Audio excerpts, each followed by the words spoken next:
we are finally nearing the end of our debate lesson series. So if you haven't already, please go through the other lessons before watching this lesson because it probably won't make too much sense if you don't have that prior knowledge. So far, we've talked about the basics of big questions debate, what it is, the affirmative constructive, the questioning segments, the rebuttals, how to flow, how to make cards, all of that good stuff. That being said, today's lesson is going to go over the affirmative consolidation and the affirmative rationale. The reason I like to teach these two together is because one of the most common mistakes students make in debate is kind of combining the consolidation and rationale and repeating themselves in the rationale. Students a lot of times have difficulties differentiating between the two speeches.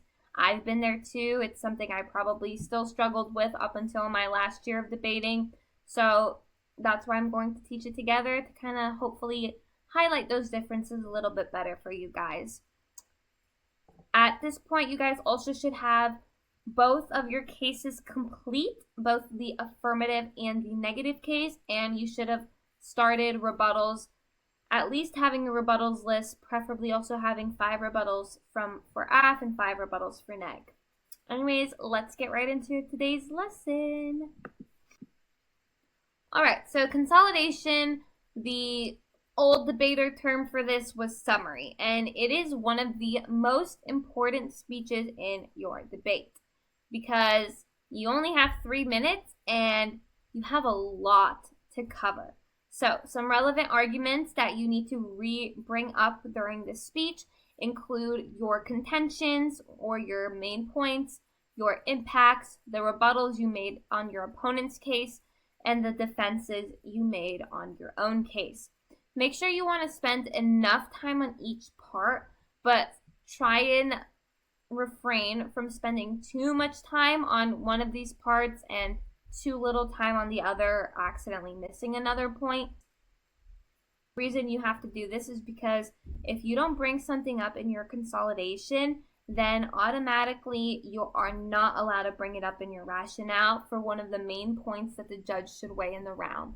And the rationale is what the judge should focus on. So if you drop or don't talk about something in your consolidation, then you can't talk about it in your rationale and your judge can't use it to help you win, especially if it's a really strong point that kind of carried you in the debate, such as something as simple as your framework and what you should be weighing the round on. That could be very, very detrimental. So summary is very important in tricky speech, and it's where a lot of mistakes are made. You also don't want to just too briefly talk about everything, because if I just say my contention 1 is education, my contention 2 is law, my contention 3 is government, my contention 4 is the economy, you still technically drop the arguments. So you still want to talk about the arguments briefly in those contentions and their significance. Contention 1 is about education and how religious beliefs and practices have greatly impacted and influenced the education that we know today. And without religious beliefs and practices, we most likely wouldn't have a lot of the knowledge we do have today, right? That would be talking about what your argument is and the significance of it without spending too much time.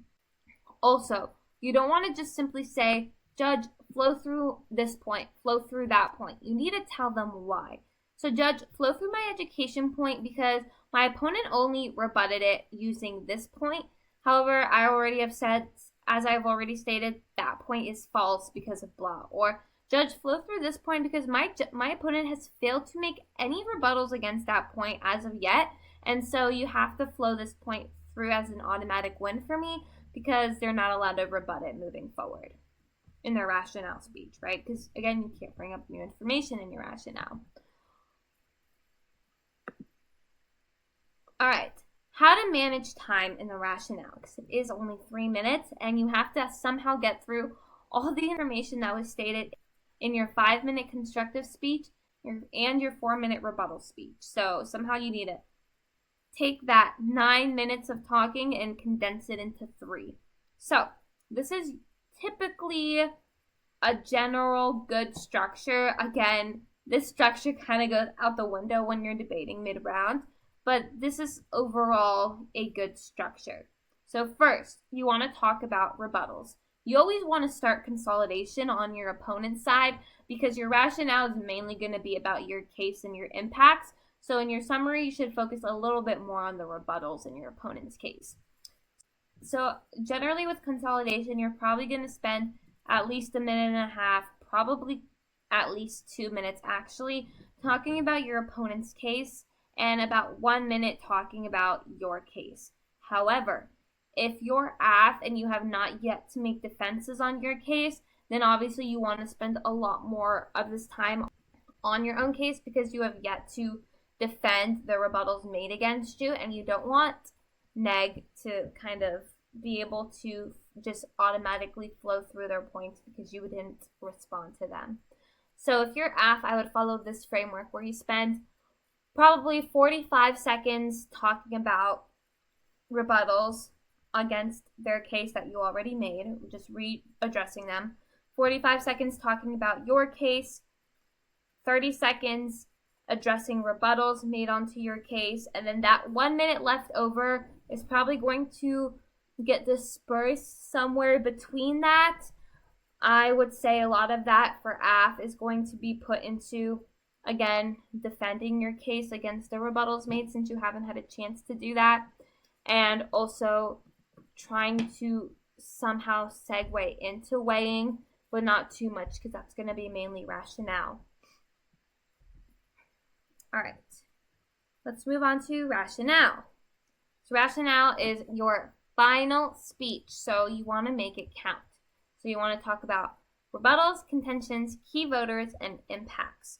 So the summary is going to pretty much recap the entire debate, but the rationale should tell them why all of the stuff you just talked about in your summary matter, which is the issue a lot of students have. Remember, summary, you're talking pretty much what happened.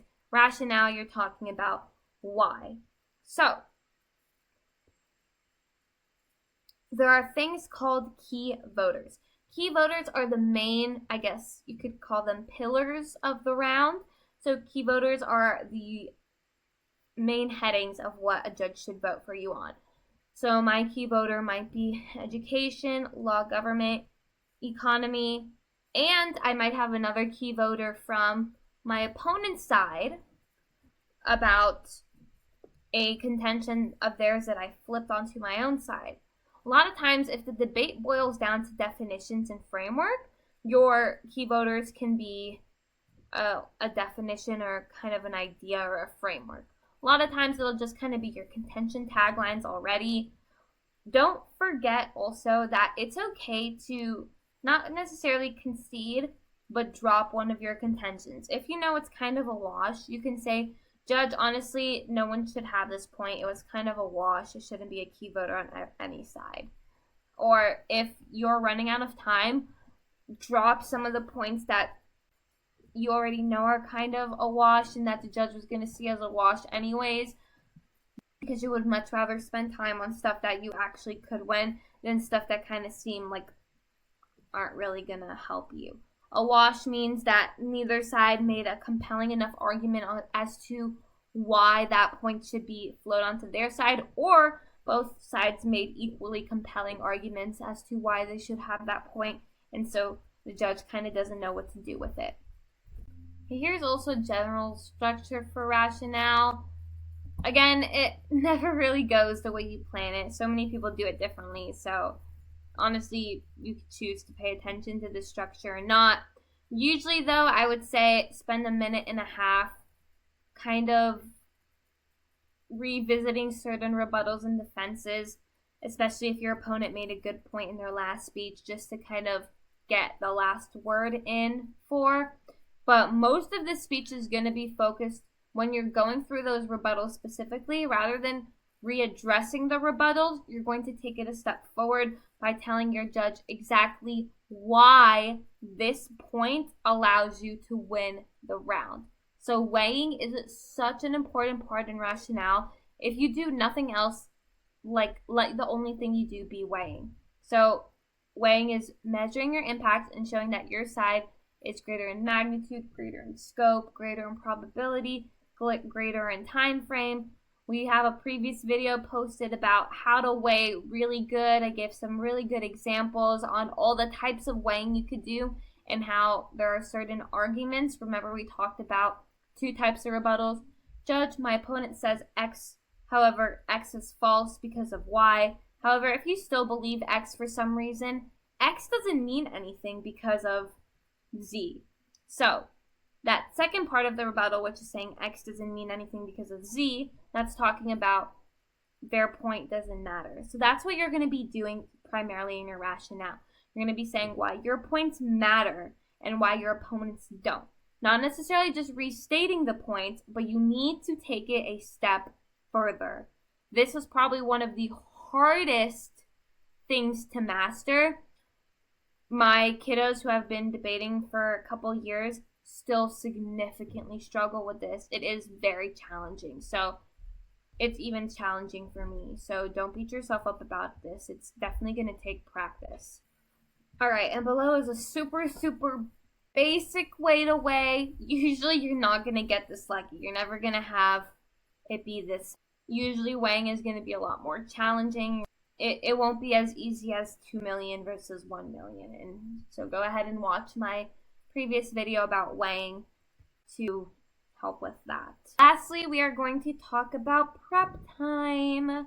So, prep time is additional time you can take throughout the debate to work on finding rebuttals to arguments, either trying to find where in your document you have the rebuttals you need for your opponent, trying to research last minute a rebuttal that you haven't prepared for, taking a moment to number your paper and structure your next speech, mentally prepare what you're going to say. If you have a partner, you want to talk to them and figure out, hey, is there anything you definitely want me to say in this next speech?